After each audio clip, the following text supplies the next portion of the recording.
بسم اللہ الرحمن الرحیم۔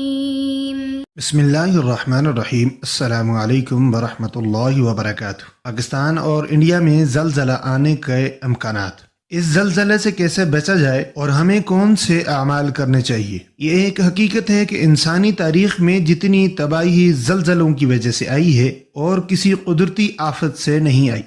زلزلوں کی وجہ سے بہت سی اقوام صفائی ہستی سے ہمیشہ کے لیے مٹ گئی۔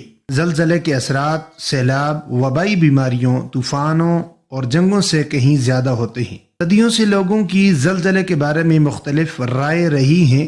عیسائی پادری کہتے تھے کہ یہ خدا کے گناہگار بندوں کے لیے اللہ تعالی عز و جل کی طرف سے سزا ہے۔ قدیم جاپانی لوگوں کا نظریہ تھا کہ زمین کو ایک بہت بڑی چھپکلی نے اپنے اوپر اٹھایا ہوا ہے۔ جب چھپکلی حرکت کرتی ہے تو زلزلے آتے ہیں۔ سائبیریا کے قدیم باشندوں کا نظریہ تھا کہ زمین کو ایک برفانی کتے نے اپنے اوپر اٹھا رکھا ہے۔ کتا جب اپنے جسم کو برف جھاڑنے کے لیے جھٹکتا ہے تو پھر زلزلے آتے ہیں۔ قدیم امریکیوں کا کہنا تھا کہ زمین کو ایک کچھوا نے اٹھا رکھا ہے۔ کچھوا جب حرکت کرتا ہے تو زمین حرکت کرتی ہے، جسے زلزلہ کہتے ہیں۔ ہندوؤں کے عقیدے کے مطابق زمین کو ایک گائے نے اپنی ایک سینگ پر اٹھا رکھا ہے۔ جب وہ گائے زمین کو ایک سینگ سے دوسرے سینگ پر رکھتی ہے تو زلزلے آتے ہیں۔ قدیم یونانی فلاسفر کے مطابق زمین کے نیچے مردے آپس میں لڑتے ہیں تو تب زلزلے آتے ہیں۔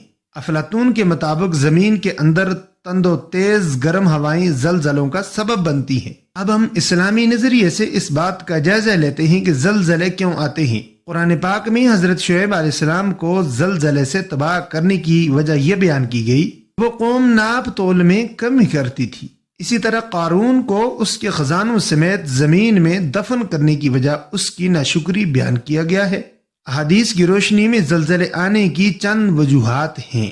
رسول اللہ صلی اللہ علیہ وسلم نے فرمایا، جب مال غنیمت کو دولت، امانت کو مال غنیمت اور زکوٰۃ کو تاوان سمجھا جائے، دین کی تعلیم کسی دوسرے مقصد سے حاصل کی جائے، آدمی اپنی بیوی کی فرمانبرداری کرے اور اپنی ماں کی نافرمانی کرے، اپنے دوست کو قریب کرے اور اپنے باپ کو دور کرے، مساجد میں آوازیں بلند ہونے لگیں، فاسق و فاجر آدمی قبیلہ کا سردار بن جائے، گھٹیا اور ذلیل آدمی قوم کا لیڈر بن جائے، شر کے خوف سے آدمی کی عزت کی جائے، گانے والی عورتیں اور باجے عام ہو جائیں، شراب پی جائے اور اس امت کے آخر میں آنے والے اپنے سے پہلے والے لوگوں پر لعنت بھیجیں، تو اس وقت تم سرخ آندھی، زلزلہ، زمین دھسنے، صورت تبدیل ہونے، پتھر برسنے اور مسلسل ظاہر ہونے والی علامتوں کا انتظار کرو، جو اس پرانی لڑی کی طرح مسلسل نازل ہوں گی جس کا دھاگا ٹوٹ گیا ہو۔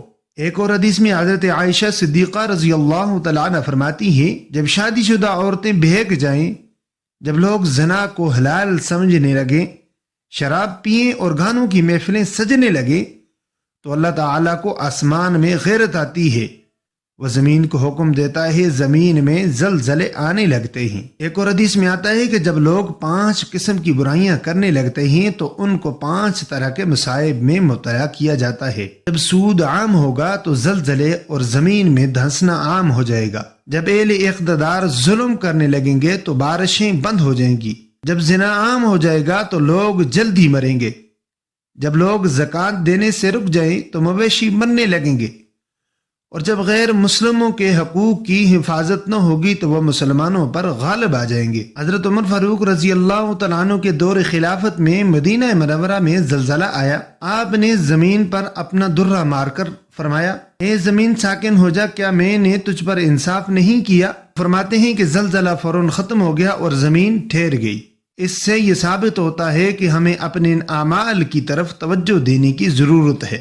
علامہ ابن قیم رحمہ اللہ کہتے ہیں کہ بعض اوقات اللہ تعالی عز و جل زمین کو سانس لینے کی اجازت دیتا ہے تو زمین میں بہت بڑے بڑے زلزلے بپا ہوتے ہیں، تو اس سے اللہ تعالی کے بندوں میں خوف اور خشیت الہی اور اس کی طرف رجوع، معاصی و گناہ سے دوری اور اللہ تعالی کی جانب گریہ زاری اور اپنے کیے پر ندامت پیدا ہوتی ہے۔ جیسا کہ جب زلزلہ آیا تو سلف میں سے کسی نے کہا، تمہارا رب تمہاری ڈانٹ پیٹ کر رہا ہے، تو تو زلزلہ یا کوئی اور اللہ تعالیٰ کی نشانی مثلا سورج و چاند گرن اور سخت ترین آندھی وغیرہ ظاہر ہوں تو اللہ تعالیٰ کی طرف رجوع اور توبہ میں جلدی کرنی چاہیے اور اس کی طرف گریہ زاری اور اس سے عافیت کا سوال اور کثرت سے ذکر و اذکار اور استغفار کی جائے، جس طرح کہ نبی اکرم صلی اللہ علیہ وسلم کا معمول تھا، اور انہوں نے سورج گرہن کے موقع پر فرمایا اگر تم اس طرح کی کوئی چیز دیکھو تو اللہ تعالیٰ کا ذکر اور اس سے دعا و استغفار میں جلدی کیا کرو۔ اگر مجھے اور آپ کو اطلاع مل گئی کہ پاکستان اور انڈیا میں زلزلہ آنے کے چانس ہیں